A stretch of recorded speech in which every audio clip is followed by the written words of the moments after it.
दूसरा दिष्टकारी की तरह उपयोग देखेंगे, जिसको हम कहेंगे पूर्ण तरंग दिष्टकारी।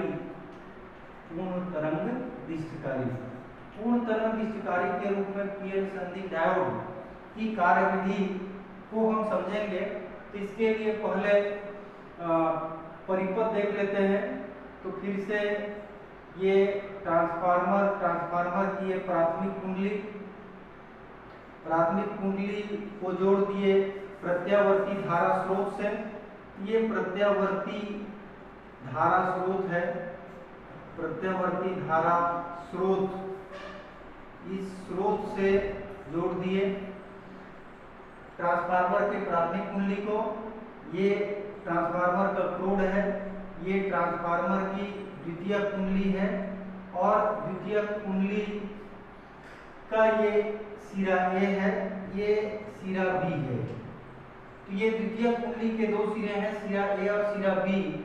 इन दोनों सिरों के साथ दो डायोड, एक डायोड D1 ए सिरे से संबंधित कर देते हैं और दूसरा डायोड D2 बी सिरे से संबंधित कर देते हैं। तो ये डायोड D1 का P है और ये N है, ये डायोड D2 का P है और ये N है। तो इस प्रकार दो डायोड यहाँ पर प्रयोग में लाए जाते हैं, दो डायोड जोड़ दिए गए। यहाँ पर द्वितीय कुंडली में एक कॉमन पॉइंट रहता है, इसके बीच में यहाँ पर एक लोड प्रतिरोध जोड़ दिए R, और इसी लोड प्रतिरोध के सिरों के बीच हमको यहाँ पर निर्गत सिग्नल प्राप्त होता है, और जो कि सरल धारा होती है। तो यहाँ निर्गत सिग्नल के रूप में हमको दिष्ट धारा या सरल धारा R के सिरों के बीच प्राप्त होती है। तो ये पीएन संधि डायोड का पूर्ण तरंग दिष्टकारी के रूप में परिपथ है। अब आगे कार्यविधि को हम देखेंगे। तो कार्यविधि के लिए शुरू करते हैं प्रत्यावर्ती धारा स्रोत से।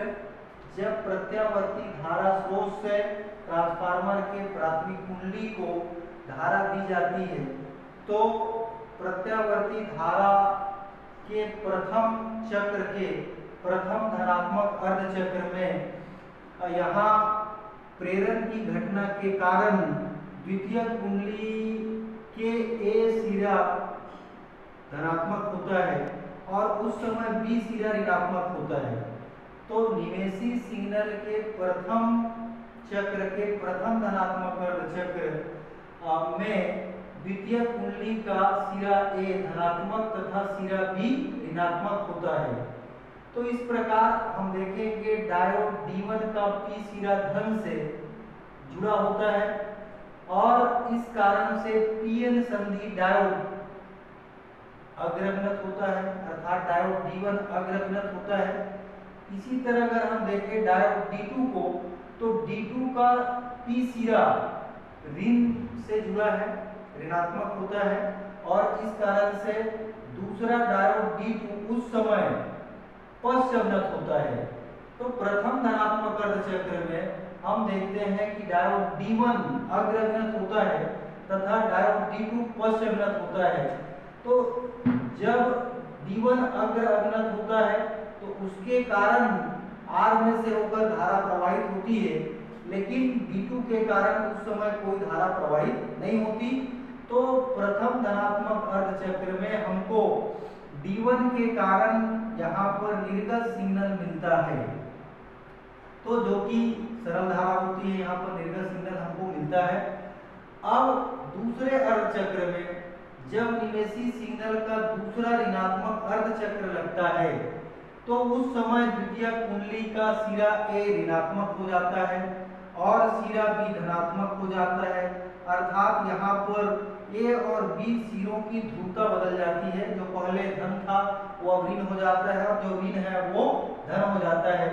तो जिसके कारण अब D1 का P सिरा ऋण से जुड़ जाता है और D2 का P सिरा धन से जुड़ जाता है, अर्थात हम ये कह सकते हैं कि D1 पश्चवनत हो जाता है और D2 जो है अग्रगणत हो जाता है। तो यहाँ ए और बी की ध्रुवता बदलने के साथ साथ बदलने के साथ ये जो D1 और D2 है, ये अब D1 पश्चमनत हो जाता है और D2 अग्रगणत हो जाता है। तो D1 के कारण R में से होकर के कोई धारा प्रवाहित नहीं होती। उस समय D2 अग्रगणत होता है, इसके कारण यहाँ R में से होकर के धारा प्रवाहित होती है। तो अब यहाँ पर अभी हम देखें कि प्रथम धनात्मक अर्धचक्र में D1 के कारण R में से होकर के धारा प्रवाहित होती है, और जब दूसरा ऋणात्मक अर्धचक्र लगता है तो D2 के कारण R में से होकर के धारा प्रवाहित होती है। अर्थात निवेशी सिग्नल के दोनों अर्धचक्रों के कारण निर्गत सिग्नल यहाँ पर हमको मिलता है। अर्थात यह दिष्टकारी परिपथ निवेशी सिग्नल के प्रत्येक चक्र के दोनों अर्धचक्रों को निर्गत सिग्नल में परिवर्तित कर देता है। अर्थात निवेशी सिग्नल के पूरे तरंग को यह निर्गत सिग्नल में बदल देता है, इसलिए इसको हम पूर्ण तरंग दिष्टकारी कहते हैं। पूर्ण तरंग दिष्टकारी के रूप में जब हम पीएन संधि डायोड का उपयोग करते हैं तो दो डायोड प्रयोग में लाए जाते हैं। अगर निवेशी सिग्नल और निर्गत सिग्नल का अगर ग्राफ देखें तो निवेशी सिग्नल का ग्राफ ये पूर्ववत जैसे पहले अर्ध तरंग में देखे थे ठीक वैसी ये निवेशी सिग्नल के लिए ग्राफ है। ये निवेशी सिग्नल को दर्शा रहा है जो कि एसी सिग्नल है। ये निवेशी सिग्नल एसी, इसमें ये धनात्मक अर्धचक्र, ऋणात्मक, धनात्मक, ऋणात्मक, धनात्मक। अब अगर इसी के संगत निर्गत सिग्नल को देखें तो यहाँ पर पहले धनात्मक अर्धचक्र में निर्गत सिग्नल मिलता है, ऋणात्मक अर्धचक्र में भी निर्गत सिग्नल मिलता है, दूसरे चक्र के धनात्मक अर्धचक्र में भी निर्गत सिग्नल हमें मिलता है, ऋणात्मक अर्धचक्र में भी निर्गत सिग्नल मिलता है। अर्थात यह दिष्टकारी निवेशी सिग्नल के हर भाग को निर्गत सिग्नल में बदल देता है, इसलिए इसको कहते हैं हम पूर्ण तरंग दिष्टकारी। तो अब यहाँ पर जो निर्गत सिग्नल है उसकी दिशा नहीं बदल रही है। निवेशी सिग्नल एसी है, यहाँ पर उसमें एक धनात्मक दिशा है, दूसरी ऋणात्मक दिशा है, मतलब यहाँ पर सिग्नल की दिशा बदल रही है, लेकिन जो निर्गत सिग्नल मिल रहा है वह उसकी दिशा नहीं बदलती, इसलिए इसे हम दिष्ट धारा या सरल धारा कहते हैं। तो निर्गत सिग्नल के रूप में